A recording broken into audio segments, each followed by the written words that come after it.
തൃശൂർ അതിരപ്പിള്ളിയിൽ കാട്ടാന ചെരിഞ്ഞ നിലയിൽ. വെറ്റിലപ്പാറ 9-ാം ബ്ലോക്കിലാണ് ജഡം കണ്ടെത്തിയത്. വനംവകുപ്പ് ഉദ്യോഗസ്ഥർ പരിശോധന നടത്തുകയാണ്. ഇപ്പോൾ സൂരജ് സജി ഞങ്ങളുടെ പ്രതിനിധി തൃശൂരിൽ നിന്ന് വിവരങ്ങളുമായുണ്ട്. സൂരജ്, ഈ കാട്ടാനയെ ചെരിഞ്ഞ നിലയിൽ കണ്ടെത്തിയത് എവിടെയാണ്? എന്താണ് ഈ ആ, വനംവകുപ്പ് നൽകുന്ന വിവരം? നമുക്ക് എന്താണ് പുതിയ വിവരങ്ങളുള്ളത്? ഗോപികൃഷ്ണൻ, അതിരപ്പള്ളി വെറ്റിലപ്പാറ 9-ാം ബ്ലോക്കിലാണ് കാട്ടാനയെ ചെരിഞ്ഞ നിലയിൽ കണ്ടെത്തിയിരിക്കുന്നത്. പൊതുവിൽ ഈ പ്രദേശത്ത് കാട്ടാന കൂട്ടം തമ്പടിക്കുന്നത് സ്ഥിരം സംഭവമാണ്. പ്ലാന്റേഷൻ കോർപ്പറേഷന്റെ റബ്ബർ തോട്ടം ഉൾപ്പെടുന്ന മേഖലയാണ്. കഴിഞ്ഞ ദിവസം ഇവിടെ ഒരു കാട്ടാനക്കുട്ടി കുഴിയിൽ വീണ് അതിനെ രക്ഷിക്കുന്ന നടപടി എല്ലാം ഉണ്ടായിരുന്നു.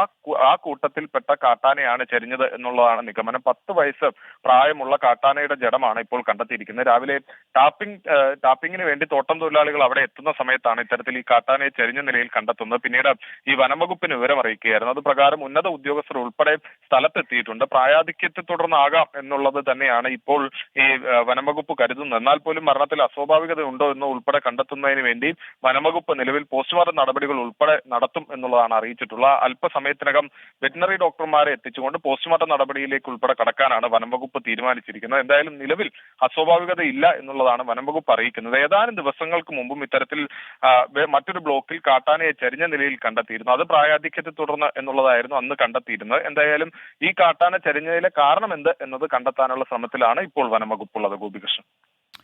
ശരി, സൂരജ് സജിയാണ് തൃശ്ശൂരിൽ നിന്ന് വിവരങ്ങൾ നൽകിയത്.